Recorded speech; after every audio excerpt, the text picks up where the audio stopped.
here to win and walk away. Wouldn't that be lovely?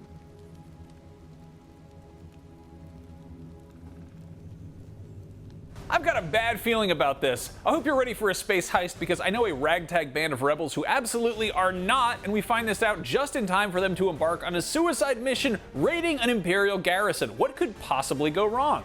Directed by Susanna White, this week's Andor, The Axe Forgets, is pretty important connective tissue, giving us an up-close look at Rebel crew members, plus both Luthen Rael and Mon Mothma's stress levels, which are unhealthily high as the big heist day is finally almost here. We'll break all that down, plus run down all the tasty Easter eggs that we spotted. But before we get to all that, I have to warn you, we are about to spoil this entire episode, so if you haven't seen it yet, or you just don't care what I have to say about it, now is the time to hop in a TIE fighter and go buzz some unsuspecting civilians.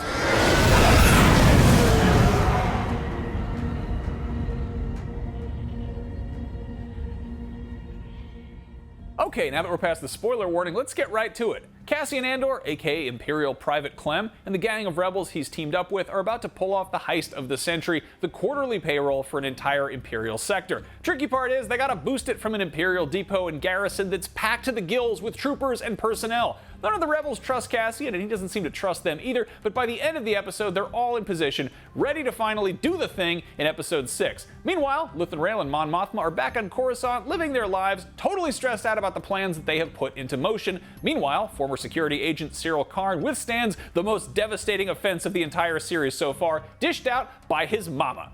And as all of this is happening, Imperial security agent Dedra Meero is out there snooping around, burning the midnight oil, and refusing to let go of a hunch that somebody out there is stockpiling gear to possibly fight against the Empire. Wonder who that could be. Okay, that's a lot to lay on you all at once, so let's recap a tiny bit to show how we wound up there. For the most part, this episode exists mainly to introduce the Rebel heist crew. I know we've met them all before, but in this episode, we really get to know them. Cassian wakes up to find Skeen rifling through his gear, and Skeen is unapologetic because their crew has been prepping for months, and all of a sudden Cassian/Clem just comes strolling in, and they want to make sure that he's not about to screw them all over just before the big job. After a heart-to-heart with Skeen, where we learn that both men have done time in the Imperial prison system, Cassian has some one-on-one time with Nemik, a true believer in the Rebel cause who's even working on a manifesto about it, and ultimately, he is way too pure-hearted to survive this crazy heist they've got planned, and if anybody is going to get killed and make Cassian finally take this cause seriously, it's Nemik. So give this guy a red shirt already, because he's going down. Wait, wrong Star Show. We get little close-up moments with all the Rebel heist crew members, learning a bit more about what makes them tick and why they're willing to risk their lives for this crazy job. Something else we learned, they're not ready, because when they try to drill Cassian about the freighter they're about to steal, it becomes clear that the new guy knows more about it than they do. What were you gonna do if I wasn't here?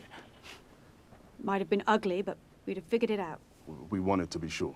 When they practice marching around, Cassian tells them they should probably change up their formations based on who's right and left-handed. They don't like it, but the rebels eventually go along with it because it's becoming clear that Cassian has probably broken into some facilities and faked being an Imperial more times than anyone else on the team. So as this is happening, we also get a peek inside the Imperial depot where Lieutenant Gorn, their inside man, is doing his darndest to weaken Imperial security just in time for the heist, all while being super toxic and abusive to his staff so as not to raise suspicion. Most of the Imperial staff inside the depot want the next night off so they can go watch the Eye, the big celestial event that's about to happen that's going to provide cover for the heist as a whole. So by the end of the episode, the rebels break their camp and hike toward the depot, reaching it safely and prepping for what will inevitably go down the next night, aka next episode. Cassian knows that this crew isn't exactly shipshape, and understandably, he has his reservations about what could very well be his last job. Oh, and key piece of information, the rebels find out that A, Cassian is 100% a mercenary, and B, he's the only one of them who's being paid at all. Skeen finds the Kyber crystal that Cassian still has hanging around his neck, and this makes them trust Cassian a lot less, but by this point they know that they're dead without him, so they kind of forge ahead anyway. And we're going to see the Eye next episode, but more importantly, we're going to see the heist itself, though we were saying that, last episode, so hopefully they don't stretch this out anymore. We want to see the heist and the Eye. But anyway, here's why this heist is so important. Mon Mothma and the Rebel Alliance, which is like barely an alliance at this point, need money. They need a lot of it. Those X-Wing fighters are not going to pay for themselves, and this loose group of secret insurgents need weapons and gear and resources, and this crazy heist on Aldhani is just part of what they need to pull off if they're going to assemble any kind of military effort that will be able to withstand the might of the Galactic Empire. And we're not the only ones to pick up on this either. ISB Special Agent Dedra Meero seems to be on the trail as well. We'll come back to her in a second.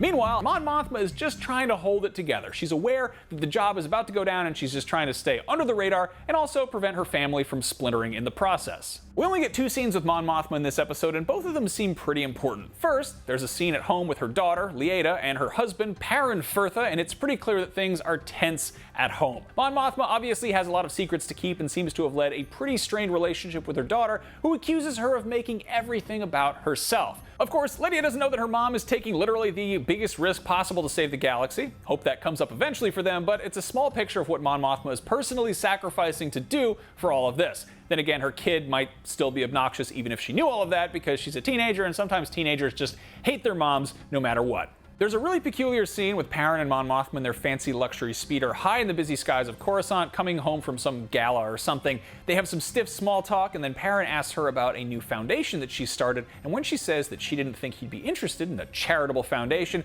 he tells the driver Cloris to take the expressway home and hit it. That sounds vaguely menacing, like maybe he wants to have an important chat with her, or maybe he's just got to use the bathroom. Either way, they speed off, and that's the last we see of them this episode. But yeah, it seems here like Perrin is less of the vapid rich dickhead than we thought he was, and he could maybe be an Imperial spy. We're very interested in what was said on the expressway, and the show is definitely trying to make us not trust Perrin, which really kind of bodes really badly for their daughter, who probably isn't going to have the best home life if mom is secretly funding the Rebel Alliance and dad is an Imperial snitch. Elsewhere, Luthen Rael is also super nervous. We only get 1 scene from him obsessively monitoring the HoloNet for any kind of update. His cohort Clea Markey reminds him that there's nothing more that he can do, so go to bed, but that doesn't stop him from stressing out about the imminent heist, and honestly, can you blame him? Lastly, on Coruscant, there's Imperial Security Bureau agent Dedra Meero, who is still investigating the thefts of important pieces of Imperial tech and ordnance, despite having been told explicitly not to by her superior. Meero is definitely dealing with some serious imposter syndrome. I don't know what I'm doing. About any of it. Yes, you do. You're onto something.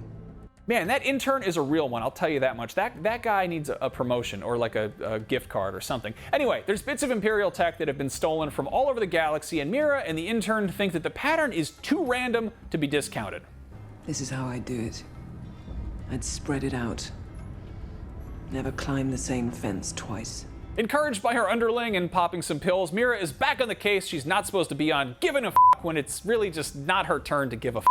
So we see 2 possible outcomes for Meero. Either she's going to follow this thread all the way to Cassian Andor and the fledgling Rebel Alliance and try to shut them down like, she's supposed to, or she could go the way of Agent Kallus from Star Wars Rebels and turn cloak to fight for the good guys. And here's why we think that's pretty likely.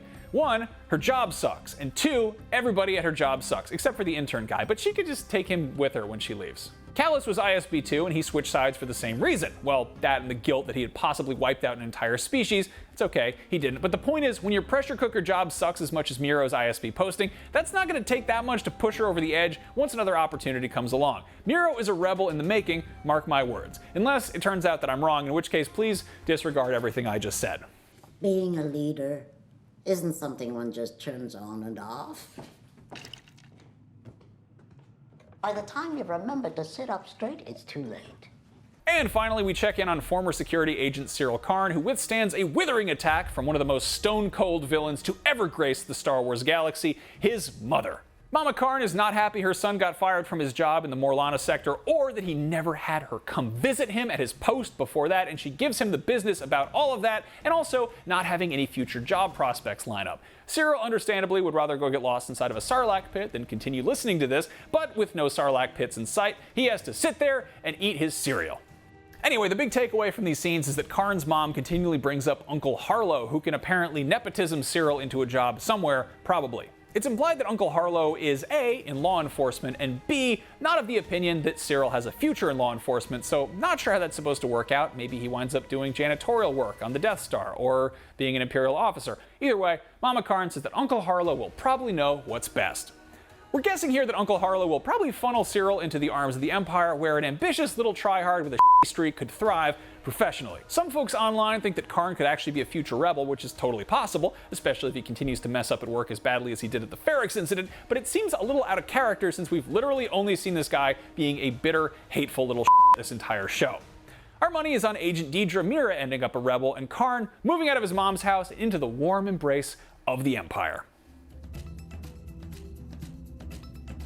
Alright, now's the part of the show where we run down all the cool Easter eggs and details we spotted in the background that you, as a viewer, may enjoy knowing about. If you thought those were holocrons and wayfinders in the back room of Luthen Rail's gallery, you were right! Look at those! Of course, a certain Dr. Indiana Jones could have saved himself a whole Temple of Doom's worth of trouble if he dropped by Luthen's shop as well. You can spot the sacred rocks known as the Sankara stones on the shelf behind him. Fortune and glory, kid.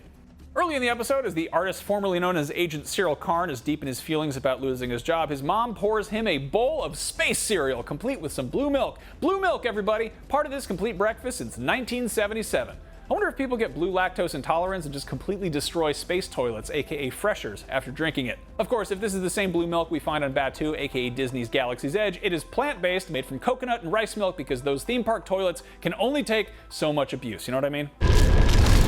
Hey, speaking of unfortunate explosions, did you catch the Hosnian Prime name drop as Agent Miro and her intern were hunting through records? Hosnian Prime is of course the future seat of the New Republic government years after the fall of the Empire in Return of the Jedi, when everybody lived happily ever after. Well, you know, at least until the First Order destroyed Hosnian Prime and its entire star system using Starkiller Base's main weapon for the first and only time. As Mira and her intern are rifling through records, we hear three pretty important worlds name dropped: Kessel, Fondor, and Jakku. Kessel, of course, we last saw in Solo, a Star Wars story, where Han Solo made the Kessel run in about 13 parsecs. It's a ship that made the Kessel run in less than 12 parsecs. Fondor was a world in the Galactic Core known for shipbuilding. It appeared in Star Wars Knights of the Old Republic and the Old Republic games. And Jakku, of course, we know from The Force Awakens, where Rey puts on a busted old helmet and eats some delicious quarter portions.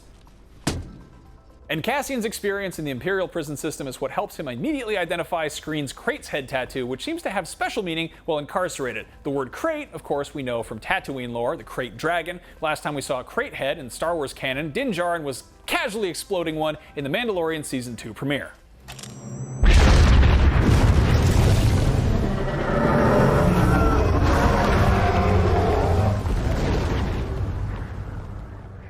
What did you think of this week's episode of Andor? You think the rebels are going to pull off this mega heist? Who's going to survive and who won't? Most importantly, what is Mon Mothma's husband, Perrin, really up to? Let's hear your best theories down in the comments below.